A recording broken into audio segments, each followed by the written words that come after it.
Hello guys, welcome to set time bound goal, जहां पे आपको बेस्ट स्टडी मटेरियल मिलता है for AMU triple E BTech preparation in form of PYQs, video solutions and much more. तो अगर आप best form में preparation करना चाहते हैं अपनी एएमयू ट्रिपल ई बीटेक के लिए, तो ज्वाइन आवर कंप्लीट कोर्स, जहां पे आपको live lectures, recorded lectures, daily topic wise test, live doubt sessions, DPP and study material, revision, live calls, PYQs, personal guidance to each and every student, complete and in depth analysis, ये सारा कुछ in our complete course. Otherwise PYQs और test series के साथ साथ आपको मिलेगा full guidance and support, because this is mission AMU triple E 2024। AMU triple E BTech mathematics PYQs के सीरीज में आज हम लोग सॉल्व करने वाले हैं डिफरेंशियल कैलकुलस के पीवाईक्यूज।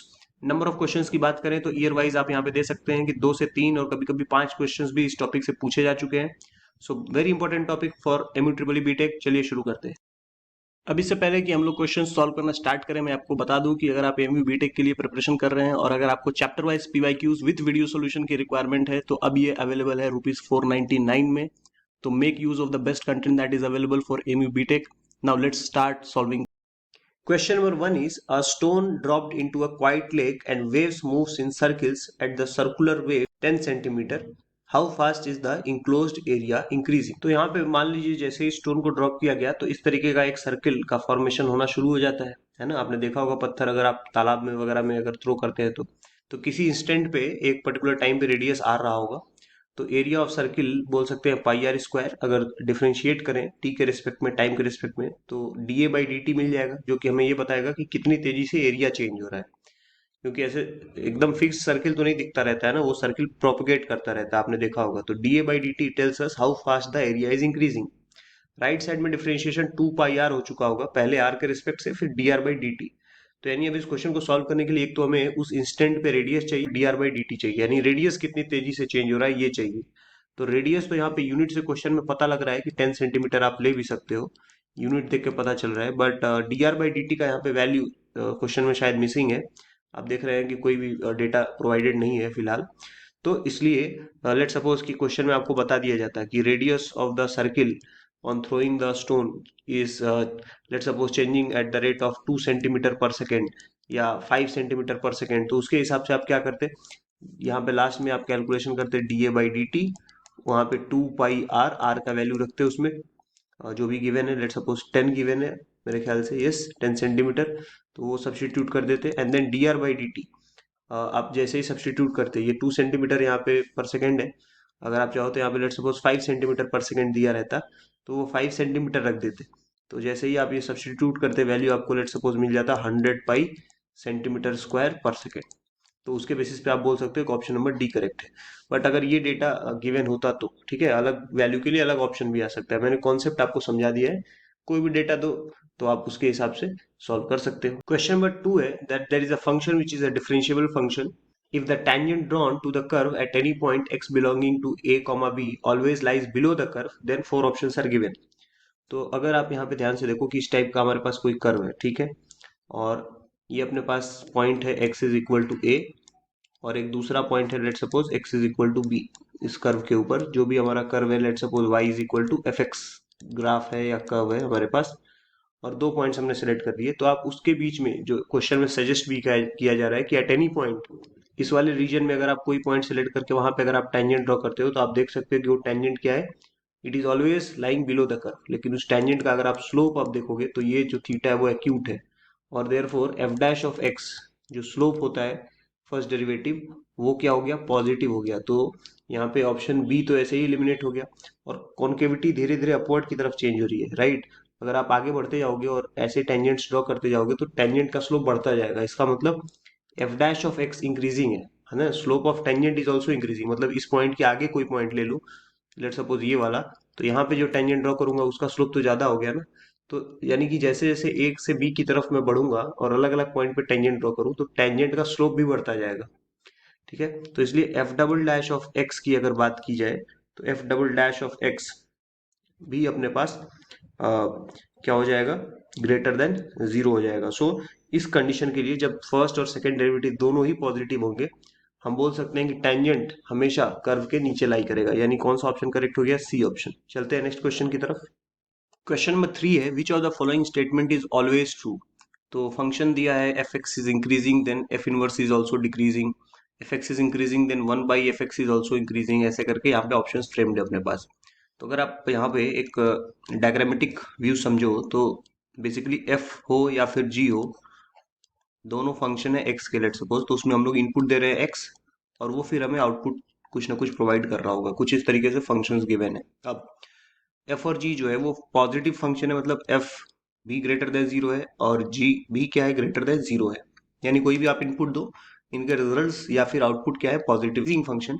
तो इंक्रीजिंग फंक्शन के लिए D F by D x जो उसका डेरिवेटिव है वो बेसिकली इंक्रीजिंग के लिए ग्रेटर देन जीरो, डिक्रीजिंग के लिए लेस देन जीरो। तो अगर मैं डिक्रीजिंग लेके चलता हूँ, let suppose D F by D X less than zero, और जी जो फंक्शन है वो इंक्रीजिंग लेके चलता हूँ, यानी मैं ऑप्शन डी को चेक कर रहा हूँ अगर पहले, तो ये D G by D x ये हो जाएगा ग्रेटर देन जीरो।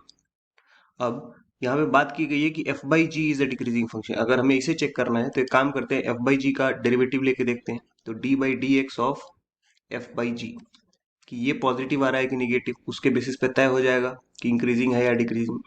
तो पहले न्यूमरेटर का डिफरेंशिएशन करेंगे, तो D F by D X और उस समय G function as it is रहेगा, जी ऑफ एक्स, फिर माइनस अपने पास D of G by D of X हो जाएगा, D G by D X, और उस समय function F X as it is हम लोग रख लेते हैं, एंड दैट डिवाइडेड बाई जो जी फंक्शन एंड डिनोमिनेटर उसका स्क्वायर।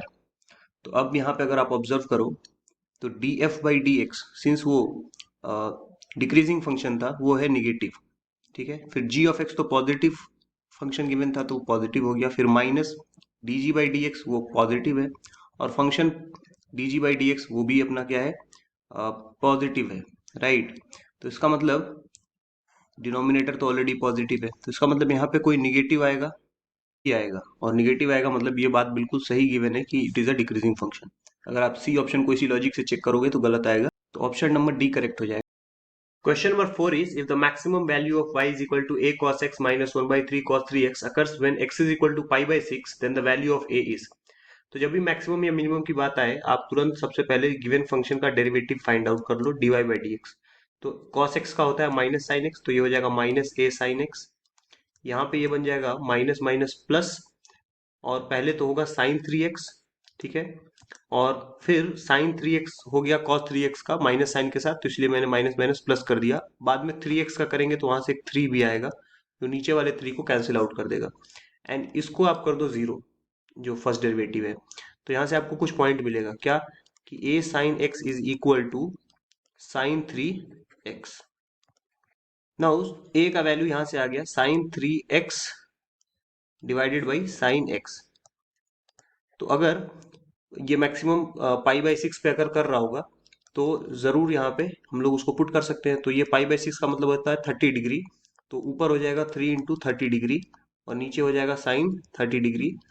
तो ऊपर तो साइन 90 हो गया जिसका वैल्यू 1 होता है, और साइन 30 होता है 1/2। तो ये आंसर कितना आ गया, ए का वैल्यू 2 आ गया। Right option will be b. चलते हैं नेक्स्ट क्वेश्चन की तरफ। क्वेश्चन नंबर 5 है, the number of points in the rectangle with some conditions about x and y which lie on the curve y equal to x plus sin x and at which tangent to the curve is parallel to the x axis। तो यहाँ पे बात ये कही गई है कि कोई भी कर्व हो सकता है। मान लीजिए एक छोटा सा कर्व, ऐसे मैंने एक रफ स्केच ले लिया, तो अगर हम लोग टेंजेंट ऐसे ड्रॉ कर रहे हैं किसी पॉइंट पे, लेट सपोज इस वाले पॉइंट पे, तो वो टेंजेंट एक्स एक्सिस के पैरेलल है, और एक्स एक्सिस के पैरेलल कोई भी लाइन है उसका स्लोप क्या होता है, बेसिकली जीरो। तो अगर स्लोप जीरो होता है तो इसका मतलब d Y by D x zero होता है। तो y का वैल्यू हमें दिया हुआ है क्वेश्चन में, y is equal to x plus sine x. तो सिंपली हमें क्या करना है, D Y by D x निकाल के इक्वल टू जीरो कर देना है। तो ये हो जाएगा 1 plus cos x is equal to zero. इसका मतलब कॉस एक्स का वैल्यू -1 आ गया, और अगर कॉस एक्स -1 है तो एक्स का क्या क्या वैल्यू पॉसिबल है, प्लस माइनस पाई पॉसिबल है, प्लस माइनस 3 पाई पॉसिबल है, एंड सो ऑन। तो x के ऊपर तो अभी ठीक है कुछ वैल्यूज पॉसिबल है, क्योंकि -12 से 12 हमारे पास कंस्टेंट्स गिवन है। बट कोई भी अगर आप इनमें से वैल्यूज आप सेलेक्ट करते हो x का, लेट सपोज पाई सेलेक्ट किया, तो वो तो पाई प्लस साइन पाई हो जाएगा, है कि नहीं।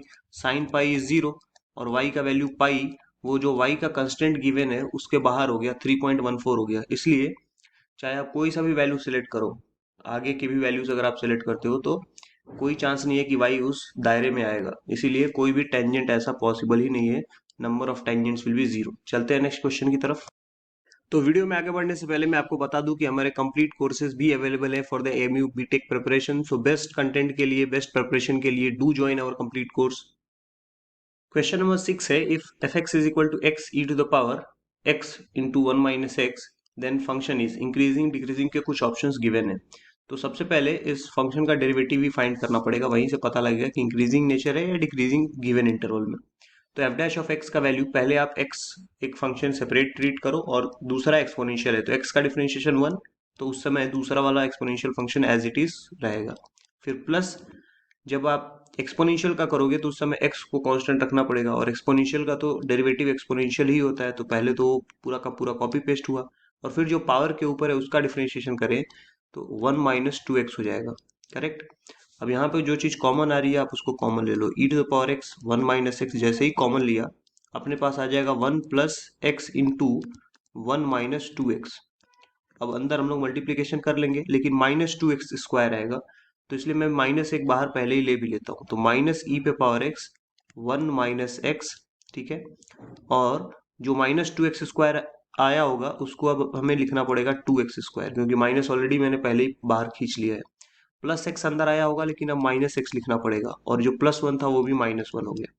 तो फर्दर मैं इसको लिख सकता हूँ माइनस ई पे पावर एक्स 1 माइनस एक्स, और यहाँ पे इस पूरे एक्सप्रेशन का जो है फैक्टराइजेशन अगर हम लोग करें तो एक ब्रैकेट में आएगा x माइनस 1 और दूसरे ब्रैकेट में आ जाएगा 2x प्लस 1। तो अगर मैं इस f डैश ऑफ x को इक्वल टू 0 करूँ, है ना, तो वहां से कुछ मुझे क्रिटिकल या स्टेशनरी पॉइंट्स आप बोल सकते हैं। If f dash of x equal to 0 तो क्या क्या पॉइंट मिलते, मुझे मिलता है एक माइनस हाफ और दूसरा मिलता पॉइंट 1। उनके राइट साइड में देखें, लेट सपोज 2 पे चेक कर रहे हैं तो ये पूरा चीज पॉजिटिव आएगा, और ये एक्सपोनेंशियल तो पॉजिटिव होता ही है लेकिन सामने निगेटिव है तो ये निगेटिव आ गया। इधर क्या हो जाएगा प्लस, आप यहाँ पे कोई भी वैल्यू लेके चेक कर सकते हो। इसका मतलब माइनस 1/2 से 1 में ये फंक्शन कैसा हो गया, इंक्रीजिंग, क्योंकि एफ डैश ऑफ एक्स वहां पे क्या आ रहा है, पॉजिटिव आ रहा है। That is the nature of increasing function. चलते हैं नेक्स्ट क्वेश्चन की तरफ।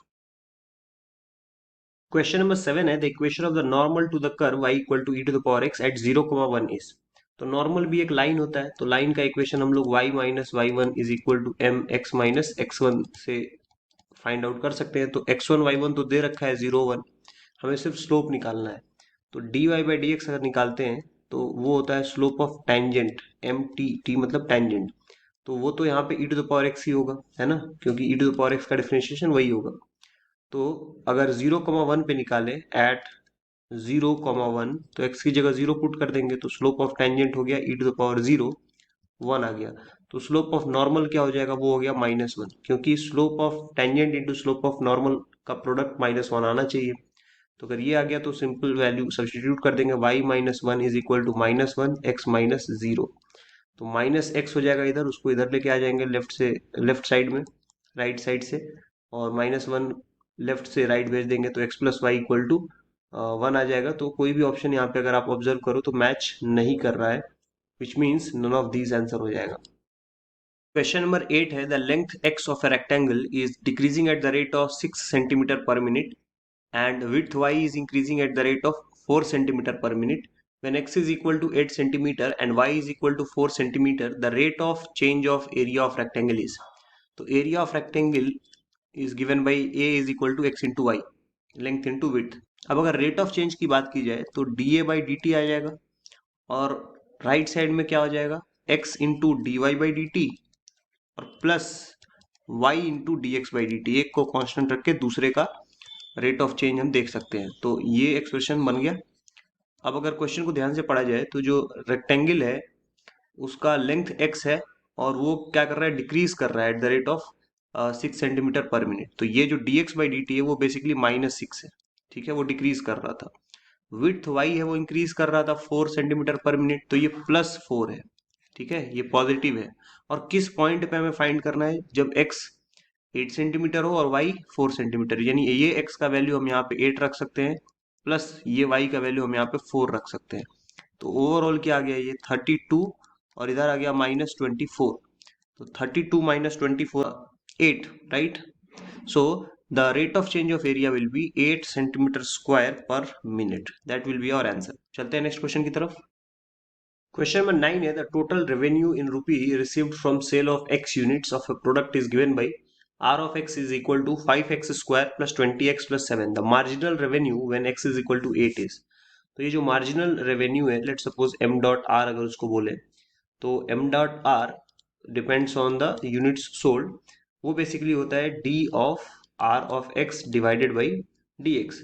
तो मतलब पर यूनिट सोल्ड प्रोडक्ट अगर हम लोग रेट ऑफ चेंज फाइंड कर ले फॉर द टोटल रेवेन्यू, तो D are by D X ही क्या दे देता है हमें, मार्जिनल रेवेन्यू. तो अगर हम ये कैलकुलेट करें तो 5x² का हो जाएगा 10x प्लस 20 और 7 का डिफरेंशिएशन 0, और ये हमें कैलकुलेट करना है at x is equal to 8.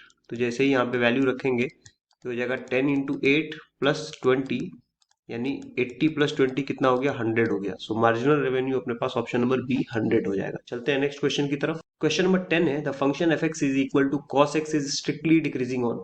तो ये फंक्शन को मानेंगे y, y is equal to cos x है अपने पास, और स्ट्रिक्टली डिक्रीजिंग का सिंपल सा रूल होता है कि dy बाई डी एक्स का वैल्यू लेस देन जीरो कर दो आप. ठीक है, लेस देन इक्वल टू भी नहीं, सीधे सीधे लेस देन जीरो होना चाहिए, स्ट्रिक्टली डिक्रीजिंग है.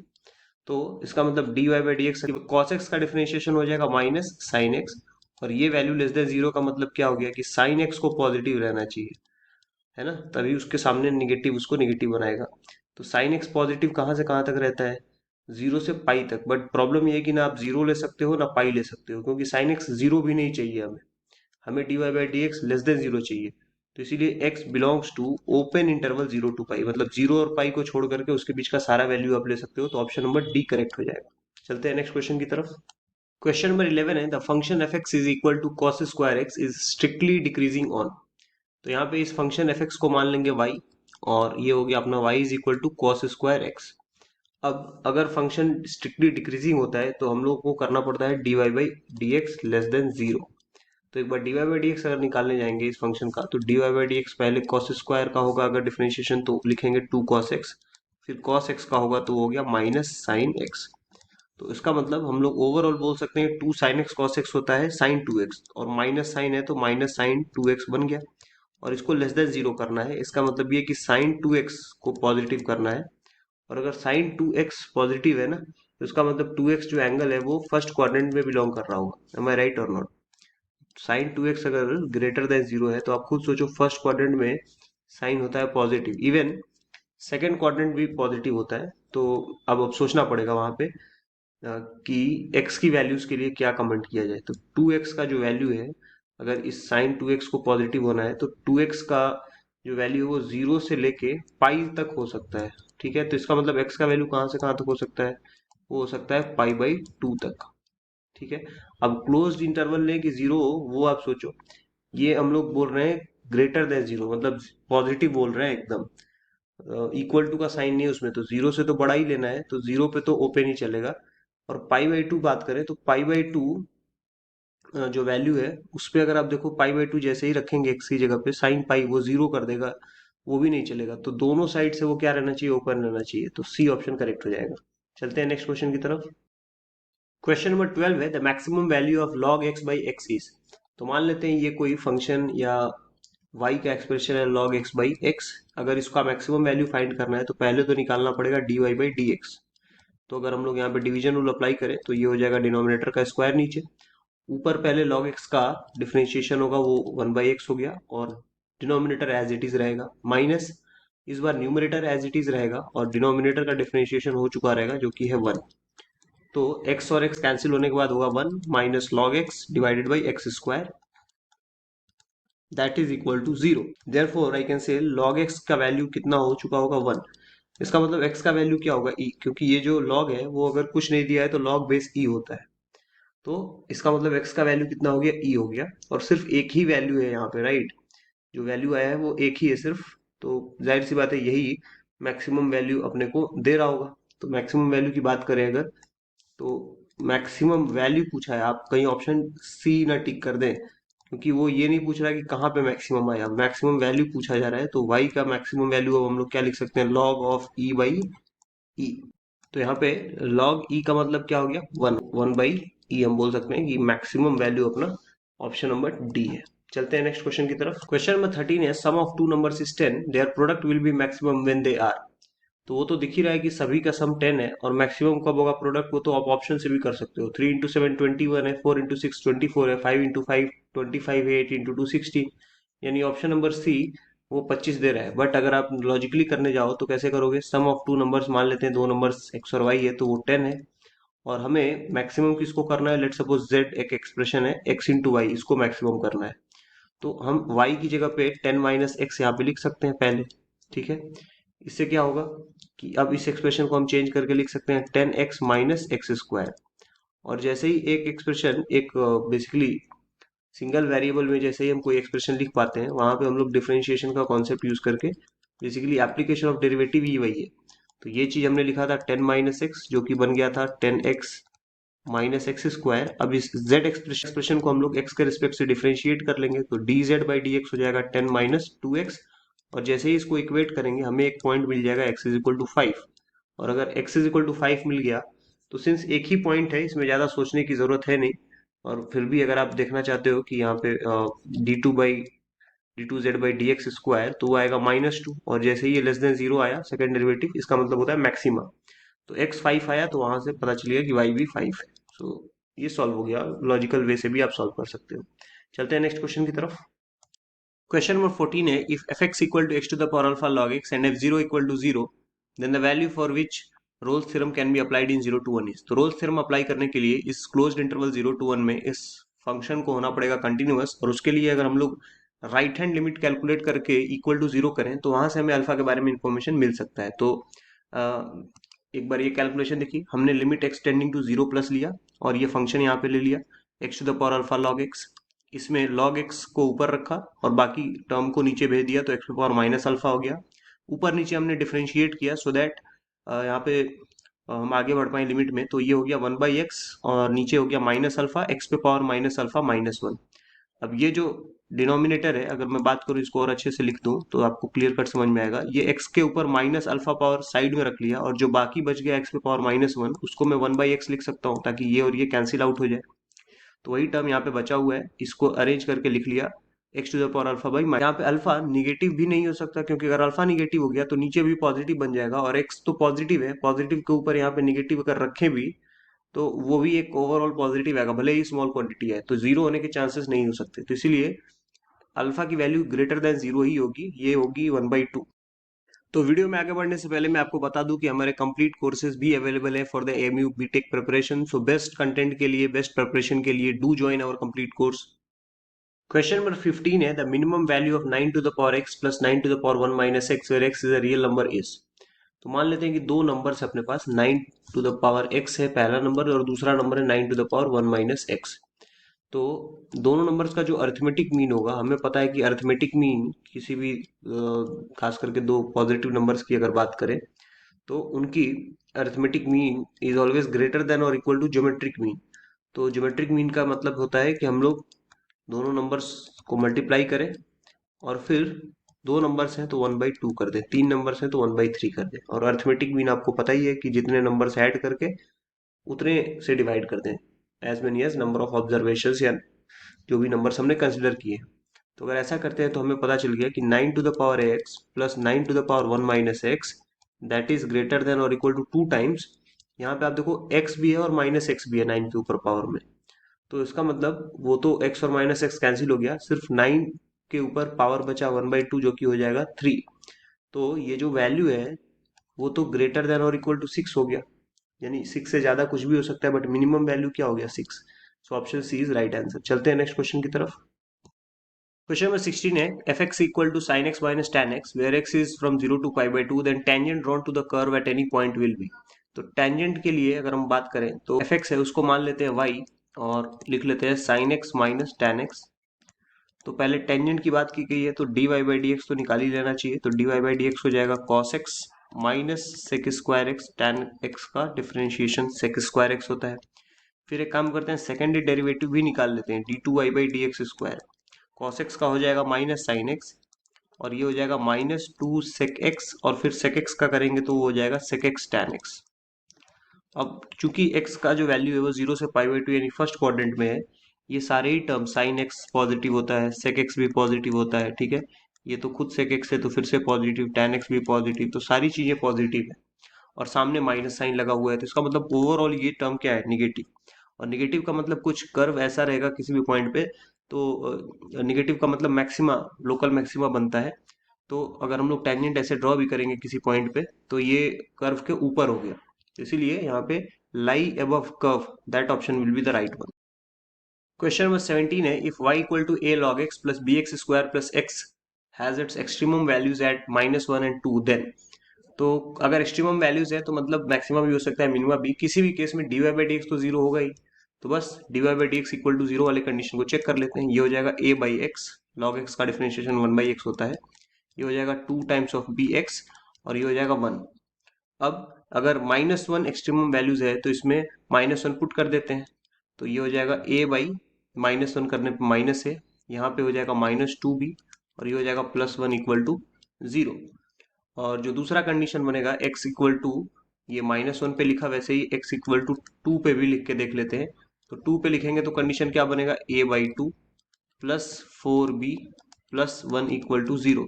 यानी बोल सकता हूँ मैं कि a plus 8b plus 2 equal to 0 हो गया। यानी मैं ऐसे भी लिख सकता हूँ कि a plus 8 times of b equal to -2, ये सेकेंड इक्वेशन फॉर्म हो गया। और यहाँ पे भी अगर मैं कोशिश करता अच्छे से लिखने की तो ये हो जाता a plus 2b equal to 1, ये मेरा फर्स्ट इक्वेशन हो जाता और नीचे वाले को मैं सेकेंड इक्वेशन बोल देता हूँ। तो a plus 2b equal to 1 है और नीचे a plus 8b equal to -2 है। अगर मैं फर्स्ट इक्वेशन को दोबारा से इसके नीचे लिख लूँ a plus 2b equal to 1 और सब्ट्रैक्ट कर दूँ तो a और a तो कैंसिल हो गया, ये क्या आ जाता, 6b इज इक्वल टू -3, यानी b का वैल्यू कितना आ जाता, -12। और -12 b का वैल्यू एक ही ऑप्शन में है, लास्ट ऑप्शन डी में। आप चेक कर लो a का भी वैल्यू सही सही आ जाएगा। a is equal to first equation से 1 -2 भी लिख सकते हैं और 2b का वैल्यू बेसिकली इससे आप देख लो 2b का वैल्यू क्या आएगा, -1। तो 1 और माइनस ऑफ -1 मिला के 2, तो इसीलिए क्लियर कट पता चल गया कि option D is the right answer. चलते हैं नेक्स्ट क्वेश्चन की तरफ। क्वेश्चन नंबर 18 है, let f is question number 18 है, let f is a function from 0, 1 to r, the set of all real numbers, and suppose the function f is twice differentiable, f0 and f of 1 both are equal to 0, and satisfies f double dash of x minus 2 times of f dash of x plus fx is greater than or equal to e to the power x, जहाँ पे x 0 से 1 तक belong कर रहा है। If the function e to the power minus x fx assumes its minimum in the interval 0 to 1 at x equal to 1 by 4, which of the following is true? तो यहाँ पे बाकी बहुत सारा इन्फॉर्मेशन है, लेकिन आप सिर्फ इतने पे अगर फोकस कर लो कि e to the power minus x f x कोई फंक्शन रहा होगा, वो 0 से 1 इंटरवल में मिनिमम कहाँ पे ले रहा है, 1/4 पे। तो ये कुछ वैल्यू रहा होगा 1/4। लेट सपोज कि यहाँ पे x इक्वल टू 0 रहा होगा और यहाँ पे x इक्वल टू 1 रहा होगा, और ये मैं बात कर रहा हूँ जहाँ पे फंक्शन ने मिनिमम वैल्यू लिया x इक्वल टू 1/4 पे, राइट और नॉट। तो अगर बेसिकली इतने पोर्शन की बात की जाए 0 से और 1/4 की, तो उसमें आप देखो ये इस पोर्शन की बात कर रहा हूँ, तो उसमें फंक्शन क्या है, डिक्रीजिंग है कि नहीं, आप देख लो। इतनी ही बात से क्वेश्चन सॉल्व हो सकता है, बाकी बहुत सारा इन्फॉर्मेशन दिया। तो अगर इसको ही हम लोग फाई ऑफ एक्स मान लें कि ये अपना e to the power minus x f x था, और अगर ये डिक्रीजिंग निकला 0 से 1/4 में, तो उसमें इसका फाई डैश ऑफ एक्स क्या हो जाएगा, phi dash of x should be less than 0, correct और नॉट, क्योंकि डिक्रीजिंग फंक्शन है। तो अगर ये लेस देन 0 करते हैं तो e पे पावर माइनस एक्स का होगा e पे पावर माइनस एक्स डिफ्रेंशिएशन, और एफ एक्स को एज इट इज रखेंगे, और अगली बार e to the power minus x को कांस्टेंट रख के फंक्शन का डेरिवेटिव, और ये हो गया लेस देन 0। अब ऐसा करने से हम तुरंत इस बात को लिख सकते हैं कि e to the power minus x, वो तो कोई ना कोई वैल्यू आएगा ना, तो उसको आप हटा सकते हो या बेसिकली कैंसिल कर सकते हो। ऐसे लिख सकते हो आप e to the power minus x f dash of x से ग्रेटर क्या हो गया, e पे power minus x f x. Since हम लोग इसी इंटरवल की बात कर रहे हैं 0 से लेके और 1/4 तक, इसीलिए कोई ना कोई तो इसका वैल्यू आएगा ना, वो कैंसिल आउट कर सकते हैं।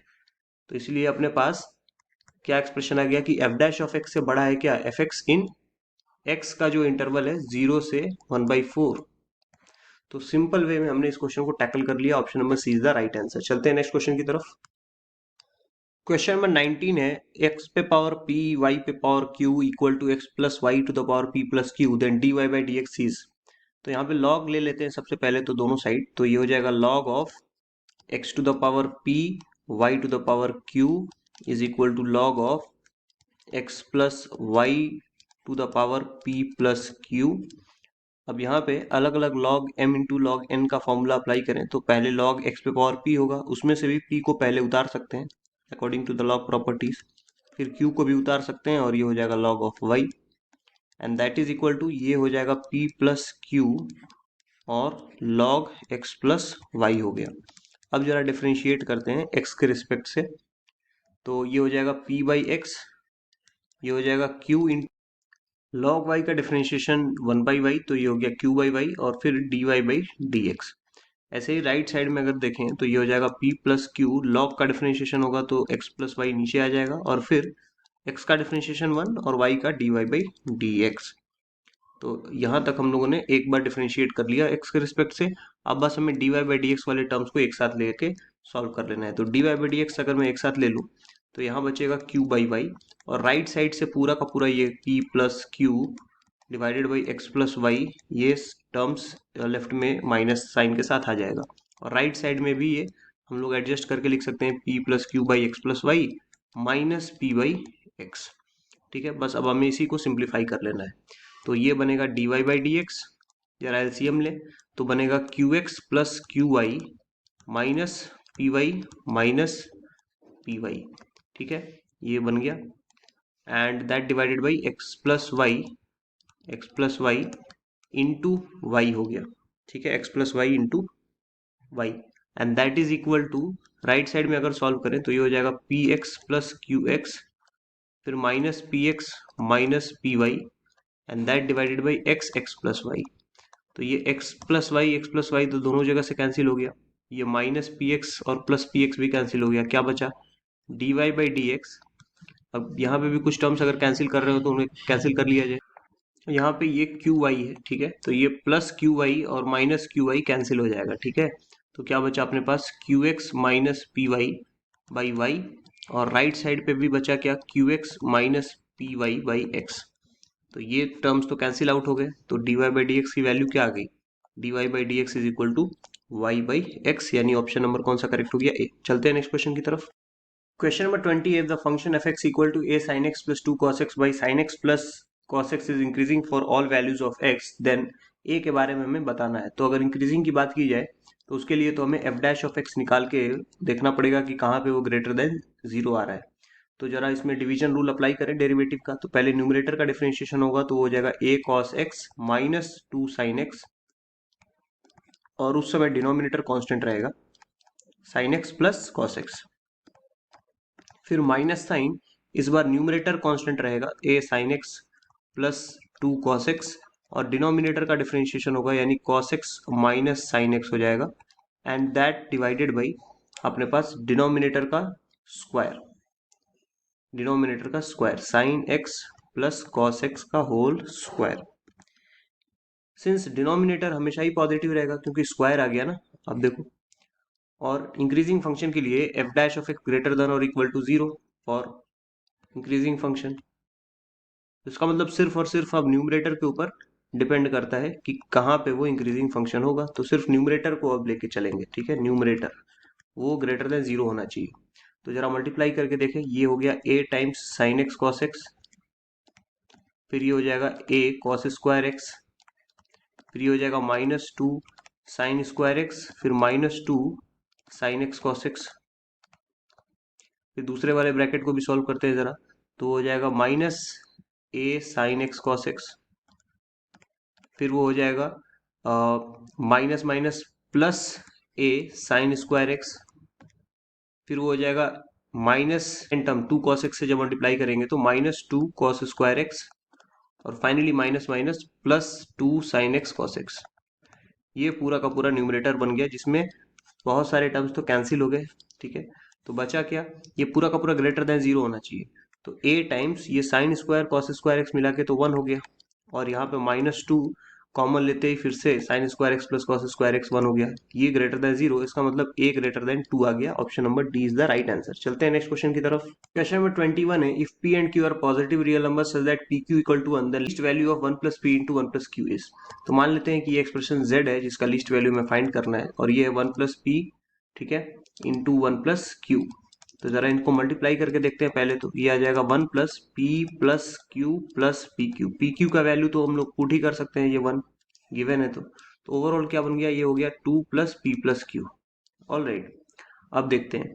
अब लीस्ट वैल्यू अगर फाइंड करना है तो इसका मतलब पी प्लस क्यू का हम लीस्ट वैल्यू फाइंड कर ले तो आंसर पता चल जाएगा। ठीक है, टू फाइंड जेड का लीस्ट, तो ये हमने एज्यूम किया था।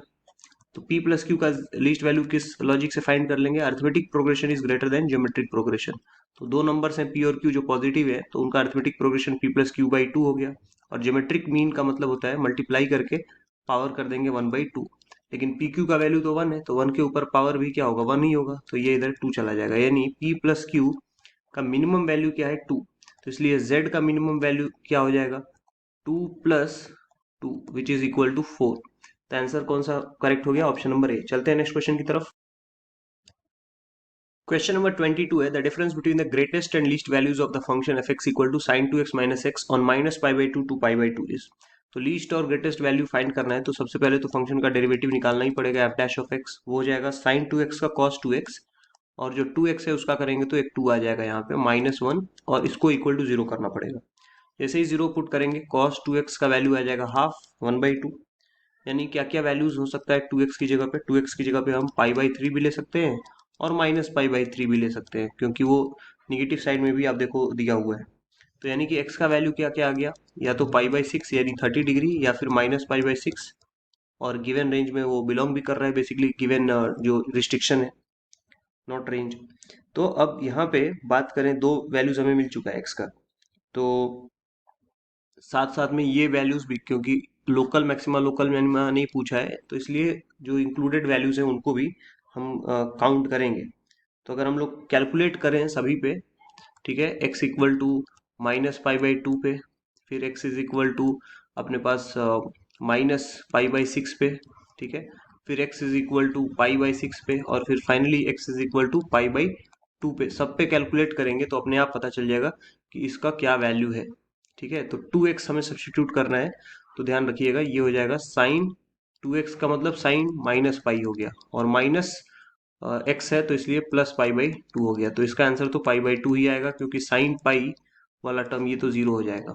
फिर अगले केस में साइन 2x का मतलब sine of minus pi by 3 हो जाएगा, और minus pi by 6 minus minus plus pi by 6 हो जाएगा। ठीक है, तो साइन पाई बाई 3 यानी साइन 60 डिग्री होता है, √3/2, माइनस साइन है तो माइनस √3/2 प्लस पाई बाई 6 हो गया।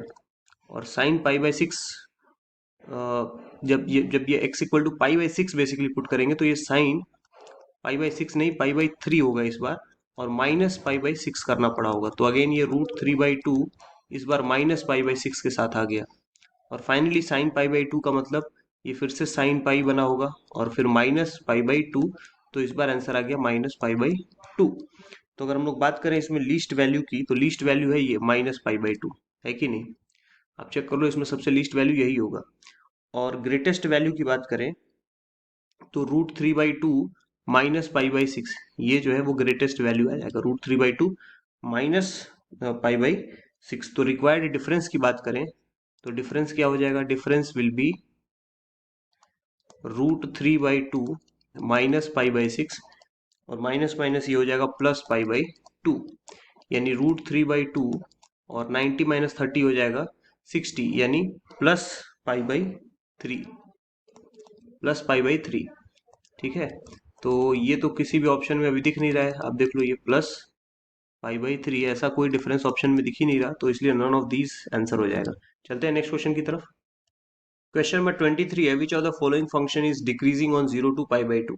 तो एक एक करके सभी को चेक कर लेते हैं। पहला function y equal to sine 2x लेते हैं, तो साइन 2x का डिफरेंशिएशन अगर करें dy/dx, तो वो हो जाएगा, पहले साइन का करेंगे तो cos 2x हो गया, और फिर 2x का करेंगे तो 2 हो गया। अब हमें पता है कि ये cos 2 ऑफ x ये पॉजिटिव है या नेगेटिव, ये सब चेक करना पड़ेगा। तो x बिलोंग करता था 0 से पाई बाई 2 तक, तो अगर 2x की बात करें तो वो हो जाएगा 0 से पाई तक। तो अब इसमें तो कन्फ्यूजन हो गया, क्योंकि अगर आप देखो ये जो 2x की बात कर रहे हैं हम लोग, ये 0 से पाई के बीच में कहीं भी हो सकता है ना, ये 0 से पाई, लेकिन जब वो 0 से पाई बाई 2 रहेगा तो वो प्लस भी रहेगा, और जब पाई बाई टू से पाई रहेगा तो उस केस में माइनस आ जाएगा। ये 0 to मैं लिख देता हूँ पाई बाई टू की बात है, और ये है पाई बाई टू टू पाई की बात है। और ये किसके बारे में कमेंट कर रहा हूँ? और 2x की बात कर रहा हूँ, नॉट x, है ना। x का इन्फॉर्मेशन दिया था, वहीं से 2x के बारे में भी इन्फॉर्मेशन निकाल लिया। तो ये तो प्लस और माइनस दोनों आ रहा है ना अलग अलग पोर्शन में, तो इसीलिए नाइदर डिक्रीजिंग है नाइदर इंक्रीजिंग है। इसी तरीके से आप cos 3x का भी करोगे, y equal to cos 3x, तो उसका भी डिफ्रेंशिएशन करने पे dy बाई डी एक्स, उसका वैल्यू क्या आएगा? एक तो आ जाएगा पहले cos का माइनस साइन 3x, और फिर 3x का 3। तो अब अगर यहाँ पे हम लोग ऑब्जर्व करें 3x के बारे में इंफॉर्मेशन निकालने की कोशिश करें, तो ये होगा 0 से x, पाई बाई टू था, तो 3x क्या हो जाएगा? 0 to 3x, 3 pi by to तक बिलोंग करेगा। तो अगेन इस बार वही केस हो गया कि यहाँ से यहाँ तक जा सकते हैं। उसमें पहले दो केस में तो साइन 3x पॉजिटिव आएगा, लेकिन जब ये लास्ट वाले में जाएंगे, थर्ड वाले में, तो वहां तो नेगेटिव आ गया। तो again neither increasing neither decreasing. तो ऑप्शन नंबर ए और ऑप्शन नंबर बी की बात करें तो ये दोनों कैसे ऑप्शंस हैं? They are neither increasing nor decreasing, घटता बढ़ता दोनों दिखाई दे रहा है, तो दोनों नहीं मानते, neither increasing nor decreasing. tan x में तो बात करें तो सेक स्क्वायर एक्स है, वो तो पॉजिटिव ही है, तो वो स्ट्रिक्टली इंक्रीजिंग हो गया। तो अपने पास ऑप्शन क्या बचा? एक ही ऑप्शन बचता है यहाँ पे, ये cos x है, नॉट cos 2x। तो अगर लास्ट ऑप्शन को चेक करें y is equal to cos x, तो इस केस में dy बाई डी एक्स क्या आएगा? dy बाई डी एक्स आ जाएगा माइनस साइन एक्स। और अगर बात करें साइन एक्स की, तो वो होता है positive 0 to pi by two interval में, positive in 0 to pi by two. और अगर साइन एक्स पॉजिटिव है, ये इतना पॉजिटिव है, तो उसके सामने ये जो माइनस साइन है, ये उसको बना देगा निगेटिव, और निगेटिव का मतलब लेस देन जीरो आ गया, which means it is a decreasing function. तो ऑप्शन नंबर डी करेक्ट हो जाएगा। चलते हैं नेक्स्ट क्वेश्चन की तरफ। क्वेश्चन नंबर 24 है, the least value of the function is. तो एक फंक्शन गिवन है, तो अगर लीस्ट वैल्यू फाइंड करना है, तो हमें पता है कि arithmetic mean is greater than और इक्वल टू ज्योमेट्रिक मीन। तो अर्थमेटिक मीन मान लेते हैं कि दो नंबर्स का निकालना है, A X plus B X by two करना पड़ेगा। फिर एक ए एक्स मान लिया, एक बी एक्स मान लिया, that has to be greater than और equal to A X into B X, B by X करना पड़ेगा बेसिकली, है ना, सेकेंड नंबर। और ज्योमेट्रिक मीन में जितने नंबर्स होते हैं वो हम लोग पावर में लिखते हैं 1/n। तो यहाँ पे दो नंबर्स मान रहे थे हम लोग, दो बेसिकली टर्म्स, ए एक्स और बी बाई एक्स। एक्स और एक्स कट जाएगा, ये हो जाएगा ए बी का स्क्वायर रूट, और ये जो टू था वो डिनोमिनेटर से इधर आ जाएगा। तो अपने पास A X plus B by X का वैल्यू ग्रेटर देन और equal to 2 times root of A B हो गया। इसका मतलब जो मिनिमम वैल्यू है वो तो 2 times square root of A B हो जाएगा। D option is the right one. चलते हैं नेक्स्ट क्वेश्चन की तरफ। क्वेश्चन नंबर 25 है, let f theta equal to sine theta into sine theta plus sine 3 theta, then f theta is less than और greater than के बहुत सारे यहाँ पे ऑप्शंस बने हुए हैं। तो एक काम करेंगे, यहाँ पे साइन ए प्लस साइन बी का फॉर्मूला पहले अप्लीकेबल है, वो लगा देते हैं, ये ब्रैकेट में साइन ए प्लस साइन बी। तो ये बन जाएगा 2 टाइम्स ऑफ साइन, दोनों एंगल को ऐड करके 2 से डिवाइड करते हैं तो 2 थीटा हो गया, और फिर कॉस ए माइनस बी करते हैं, यानी first angle minus second angle करेंगे और 2 से डिवाइड करेंगे, तो वो बनेगा theta minus 3 theta minus 2 theta by 2। और कॉस माइनस थीटा भी क्या होता है? बेसिकली कॉस थीटा ही होता है, तो यहाँ पे लिख दिया। तो ओवरऑल अपने पास अगर देखो आप, तो 2 साइन थीटा कॉस थीटा मिला के फिर से साइन 2 थीटा हो गया, और साइन 2 थीटा एक पहले से भी है, तो साइन टू थीटा मिला के स्क्वायर हो गया ये, साइन 2 थीटा स्क्वायर। तो चाहे आप थीटा की जगह कुछ भी पुट करो, वो निगेटिव तो हो ही नहीं सकता। तो for all real theta option number B will be correct. चलते हैं नेक्स्ट क्वेश्चन की तरफ। क्वेश्चन नंबर 26 है, एक फंक्शन गिवन है and it is said that if it is differentiable at x equal to zero, कौन सा ऑप्शन करेक्ट है? तो डिफरेंशियबिलिटी में अगर हम लोग x ग्रेटर देन जीरो लेते हैं और एक बार अगर x लेस देन जीरो लेते हैं, तो left hand derivative right hand derivative same आना चाहिए। तो मॉड x यहाँ पे x होगा, और फंक्शन हम लोग यहाँ पे लिख सकते हैं एफ एक्स हो जाएगा p sine x plus q e to the power x plus r x cube. और अगर डिफ्रेंशिएट करेंगे एफ डैश ऑफ x निकालेंगे, तो ये बनेगा p cos x plus q e to the power x plus 3r x square. और अगर x equal to zero इसमें रख दिया, at x equal to zero, तो ये बन जाएगा p प्लस क्यू, और r वाला पार्ट तो गायब ही हो गया। यही काम अगर रिपीट कर लें x लेस देन जीरो के लिए, तो सिर्फ फर्क इतना पड़ेगा कि जो fx का वैल्यू है वो fx अब माइनस p साइन x होगा, ऊपर q e to the power minus x होगा, और यहाँ पे माइनस आर एक्स क्यूब होगा।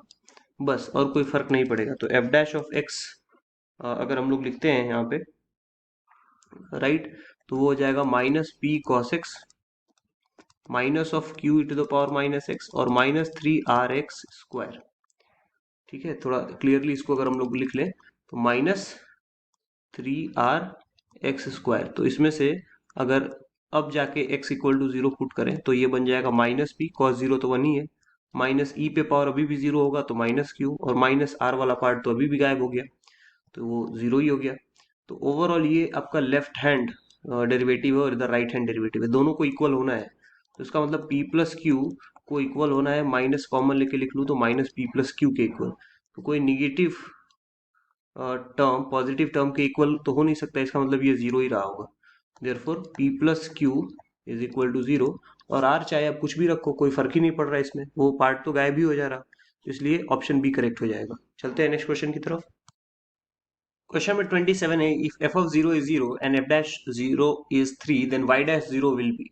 तो वाई डैश तो पहले यहाँ से निकालना पड़ेगा। तो वाई डैश अगर निकालें तो पहले तो जो बाहर वाले फंक्शन है उसका डेरिवेटिव, ठीक है, तो उसके बाद जितना चीज है सब कॉपी कर दो आप, एफ फिर एक और एफ, ठीक है, फिर अपने पास एक और एफ, फिर एक्स, और फिर 1 2 3 4 ऐसे करते करते अपने पास हो गया। फिर नेक्स्ट ब्लॉक में चलते हैं अगर, तो इसका जो अंदर वाला एफ है उसका डिफरेंशिएशन होगा तो एफ डैश ऑफ, उसके सामने 3 एफ दिख रहे हैं तो वो तीनों एफ आपको कॉपी करना पड़ेगा। ठीक है, ये हो गया। फिर अपने पास उसके अगले वाले एफ का डिफरेंशिएशन होगा तो एफ डैश ऑफ, उसके सामने 2 एफ एक्स है, एफ का सिंबल है वो पूरा कॉपी पेस्ट कर दिया। फिर फाइनली इसका होगा तो एफ डैश, और फिर उसके सामने एफ एक्स है, वो हो गया। और फिर फाइनली लास्ट में ये बचता है तो उसका कर देंगे तो एफ डैश ऑफ एक्स, और एक्स का 1 हो गया। ये पूरा एक एक करके हमें करना पड़ा। अब इसमें वाई डैश 0 पूछा है तो 0 का वैल्यू आप रख दो, तो ये बन जाएगा एफ डैश ऑफ, ये एफ ऑफ 0 बना, वापिस से इस एफ के अंदर भी 0 आ जाएगा, वापिस से इस एफ के अंदर भी 0 आ जाएगा। तो ये करते करते, सिंस एफ ऑफ 0 0 है, बहुत हेल्प हो रहा है। अब एफ एफ डैश ऑफ 0 ही लिखना पड़ेगा, ठीक है, क्योंकि वो पूरा का पूरा बार बार रिड्यूस होकर 0 आएगा इनटू, ये पूरा का पूरा चीज क्या हो गया, एफ डैश ऑफ पहले जो अंदर है ये वाला एफ एक्स, वो एफ ऑफ 0 हुआ होगा, उसका वैल्यू 0, फिर ये वाला भी एफ ऑफ 0 हो गया होगा, ऐसे करते करते लास्ट तक इधर भी वही सिनेरियो रहेगा एफ डैश ऑफ 0, और इधर भी यही सिनेरियो रहेगा एफ डैश ऑफ 0, और ये तो एफ डैश ऑफ 0 है ही है। मतलब एफ डैश ऑफ 0 5 बार आ गया और एफ डैश ऑफ 0 का 3 टू द पावर 5 हो गया। Option number D is the right answer. चलते हैं नेक्स्ट क्वेश्चन की तरफ। क्वेश्चन नंबर 28 है, if F x equal to X E to the power X into 1 minus x then F x is. तो यहाँ पे पहले तो हम डिफरेंशिएशन करके फर्स्ट डेरिवेटिव निकाल लेते हैं। एक्स का डिफरेंशिएशन 1, उस समय एक्सपोनेंशियल वाला पार्ट एज इट इज रहेगा। फिर जब x को कांस्टेंट रखेंगे तो एक्सपोनेंशियल वाले पार्ट का डिफरेंशिएशन एज इट इज पहले वही कॉपी करेंगे, और फिर जो पावर में x इंटू 1 माइनस एक्स है उसमें x अंदर भेज के और फिर डिफरेंशिएशन करेंगे, तो x का डिफरेंशिएशन 1 और माइनस जो एक्स स्क्वायर रहा होगा उसका डिफरेंशिएशन -2x हो गया। अब इसमें से e to the power x 1 minus X ये कॉमन ले लें तो आएगा 1 plus x into 1 minus 2x। अब यहाँ पे ये बन जाएगा e to the power x 1 minus X. अगर इसमें से माइनस कॉमन ले लूँ तो ये जो अंदर -2x स्क्वायर आ रहा होगा वो हो जाएगा अब 2x स्क्वायर, और जो अंदर प्लस एक्स है वो माइनस एक्स हो जाएगा, जो अंदर +1 है वो -1 हो जाएगा। अब फैक्टराइजेशन इससे आसान हो जाएगा, ये हो गया e to the power x 1 minus X, ठीक है, एज इट इज, ये तो कॉपी पेस्ट ही करते रहना है। और 2x square minus x minus 1 में एक फैक्टर मुझे दिख रहा है 1, आप x की जगह 1 पुट करके देखो, सेटिस्फाई कर रहा है। तो एक फैक्टर अगर x-1 हो गया तो जाहिर सी बात है अगला 2x+1 होगा, तभी तो 2x into x 2x square होगा, और लास्ट में +1 इसलिए रखा था कि लास्ट वाला -1 आ जाए। तो अब नंबर लाइन पे हम इसके द्वारा जो भी क्रिटिकल पॉइंट्स है उसको ले लेते हैं। जैसे अगर 0 पुट किया जाए तो इस एफ डैश ऑफ एक्स को, तो एक आंसर आएगा -1/2 और एक आएगा 1। तो अगर 1 के राइट में देखें तो अब देखो आप, ये जो ओवरऑल टर्म है ना, ये एक्सपोनेंशियल टर्म है, ये तो पॉजिटिव ही रहेगा, ठीक है, चाहे आप कुछ भी x का वैल्यू पुट कर लो, नेगेटिव पॉजिटिव उससे फर्क नहीं पड़ता। और ये जो टर्म है, जरा इसके साइन की बात कर लेते हैं कि ये साइन इसका क्या होगा। तो अगर 1 के बाद का कुछ भी पुट करें तो प्लस आएगा, अगर मैं 1 के पहले का कुछ पुट करूं, लेट सपोज 1 के पहले जस्ट 0.99 पुट किया तो भी ये निगेटिव आ जाएगा, देख लो आप। और -1/2 के पहले कुछ पुट किया, लेट सपोज 0, तो भी यहाँ पे निगेटिव आ जाएगा। तो बेसिकली अगर हम लोग ऑब्जर्व करें तो -1/2 से 1 है ना, -1/2 से 1 ये टर्म निगेटिव आ रहा है, दिस इज निगेटिव, और ये एक्सपोनेंशियल वाला पॉजिटिव है और सामने एक माइनस साइन लगा है, तो ओवरऑल ये क्या आ गया, plus in minus half to 1। और अगर F dash of X positive आ गया किसी रीजन में तो इसका मतलब इंक्रीजिंग है उस पर्टिकुलर रीजन में, तो ऑप्शन नंबर सी करेक्ट है, increasing on minus half to 1। चलते हैं नेक्स्ट क्वेश्चन की तरफ। Question number 29 is the longest side of a triangle is 5 times the shortest side and the third side is 50 centimeters shorter than the longest side. If the perimeter of triangle is at least 60 centimeter, minimum length of the shortest side is. तो मान लेते हैं कि shortest side जो है वो x है, ठीक है, तो उस केस में longest side क्या हो जाएगा, longest side क्या बोला गया है, longest side of the triangle is 5 times the shortest side, तो वो हो गया 5x, ठीक है। फिर बोला गया लेंथ ऑफ थर्ड साइड, उसके बारे में बोला गया कि third side is 50 centimetre shorter than the longest side, तो थर्ड साइड के बारे में यहाँ पे लिख देता हूँ, third side is equal to 50 centimetre shorter, मतलब 5x माइनस 50 कर दिया इसको। अब perimeter of triangle is at least 60 बोला गया है, तो इसका मतलब x plus 5x plus 5x minus 50 at least 60, मतलब 60 या उससे ज्यादा, तो ये सब मिला के 11x हो गया, और माइनस 50 को उधर भेज दें अगर, तो ये हो जाएगा 110, तो इसका मतलब x का वैल्यू ग्रेटर देन और इक्वल टू 10 हो गया, तो मिनिमम लेंथ क्या हो गया 10 centimetre, option B is the right one. चलते हैं नेक्स्ट क्वेश्चन की तरफ। क्वेश्चन नंबर 30 है, if 2 to the power x plus 2 to the power y equal to 2 to the power x plus y, then value of dy by dx at x equal to y equal to 1। तो एक काम होता है कि a to the power x का derivative कोई लिखे तो पहले तो a to the power x ही लिखता है और फिर log a का एक टर्म आ जाता है, तो वैसे ही 2 to the power x का कोई लिखेगा तो 2 to the power x तो आएगा ही, बाद में log 2 आएगा, फिर plus 2 to the power y का लिखे तो वो तो आएगा ही, साथ में log of 2 भी आएगा, और साथ में अब y का भी करेंगे तो dy बाई डी एक्स आ गया, और राइट साइड में भी यही कहानी, 2 to the power x plus Y तो आएगा ही, साथ में log ऑफ 2 भी आएगा, और बाद में x प्लस वाई का करेंगे तो 1 plus D Y by D X भी आ जाएगा। हमें डेरिवेटिव फाइंड करना है x और y इक्वल टू 1 पे, तो यहीं पे पुट कर देते हैं, ज़्यादा सिंपल हो जाएगा, तो ये बनेगा 2 log 2, फिर अगला वाला भी बन जाएगा 2 log 2, और साथ में D Y by D X है, दैट इज इक्वल टू ये हो जाएगा 2 का स्क्वायर और log 2, और 1 से मल्टीप्लाई करके भी लिख दिया, प्लस सेम चीज 2 square log 2 D Y by D X से भी मल्टीप्लाई करके ऐसे लिख लिया। अब आप देखो ये जो 2 स्क्वायर log 2 है उसको लेफ्ट में लेके आते हैं, तो ये हो जाएगा 2 log 2 माइनस 2 स्क्वायर मतलब 4 log 2, और ये जो टर्म है इसको राइट में भेजते हैं, तो D Y by D X common लेके लिख सकते हैं 4 log 2 माइनस 2 log 2, करेक्ट और नॉट। अब आप देखिए 2 log 2 माइनस 4 log 2 का मतलब माइनस 2 log 2 हो गया, that is equal to D Y by D X, और 4 log 2 में से 2 log 2 अगर सब्ट्रैक्ट करेंगे तो सिर्फ 2 log 2 बचेगा, तो ओवरऑल आप देखो 2 log 2 और 2 log 2 कैंसिल आउट हो गया, क्या बचा, D Y by D x is be minus 1। चलते हैं नेक्स्ट क्वेश्चन की तरफ। क्वेश्चन नंबर 31 है, stone is dropped into a quite lake and waves move in circles at the speed of 6 centimetre पर second. At the instant when the radius of the circular wave is 12 centimeter, enclosed area is increasing at the rate of। तो हमें पता है कि area of the circle होता है पाई R square, तो जब भी हम स्टोन को फेंकते हैं किसी लेक में तो आपने देखा होगा सर्कुलर वेव्स प्रोपोगेट करते हैं, तो एक इंस्टेंट पे अगर रेडियस आर है तो उसके हिसाब से उस इंस्टेंट पे एरिया ऑफ द सर्किल होगा पाई आर स्क्वायर, और अगर हमने टाइम के रिस्पेक्ट से डेरिवेटिव लिया D A by D T तो इधर हो जाएगा 2 pi R D are by D T, ठीक है, आर के रिस्पेक्ट से पहले डिफरेंशिएशन फिर D are by D T आ गया, तो 2 पाई रेडियस क्या गिवन है, आप देखो सर्कुलर वेव का रेडियस 12 सेंटीमीटर है, और D R by D T मतलब कितनी तेजी से रेडियस चेंज कर रहा है, तो वो 6 सेंटीमीटर पर सेकेंड बोला गया है, तो 6 सेंटीमीटर पर सेकेंड अगर हम यहाँ पे सब्सटीट्यूट कर दूं तो आप देखो 6 इंटू 2 12 हो गया, 12 इंटू 12 144, तो 144 का टर्म आया, एक पाई है उसको एज इट इज रहने देंगे, और इधर हो गया सेंटीमीटर स्क्वायर बाई सेकेंड, तो ऑप्शन नंबर सी मैच कर रहा है, that is our right answer. चलते हैं नेक्स्ट क्वेश्चन की तरफ। नेक्स्ट क्वेश्चन है, for the function F x equal to 4/3 X cube minus 8x square plus 16x plus 5 x is equal to 2 is a point of. तो एक बार first derivative find करते हैं F dash of X, first derivative find करेंगे तो ये हो जाएगा 4x square minus 16x plus 16।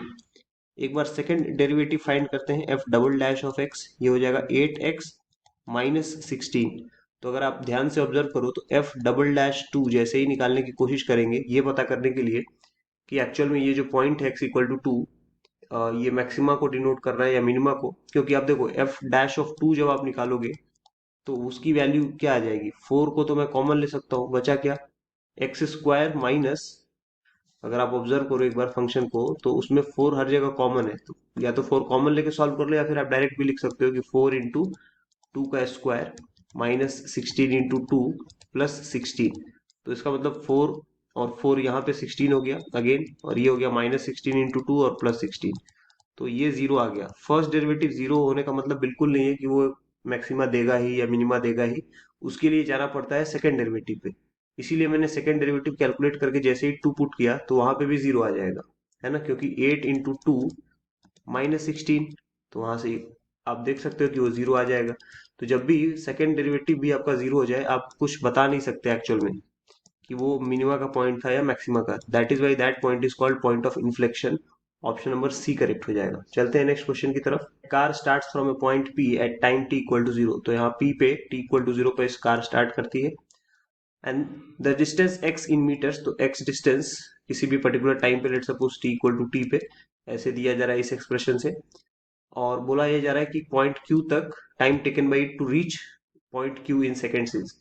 तो अगर आप ध्यान से ऑब्जर्व करो तो वो बोल रहा है कि स्टॉप्स एट क्यू, ये सबसे इंपॉर्टेंट पॉइंट है। आप देखो स्टॉप्स एट क्यू, इसका मतलब क्यू पॉइंट पे भी वेलोसिटी क्या हो जाएगी, जीरो।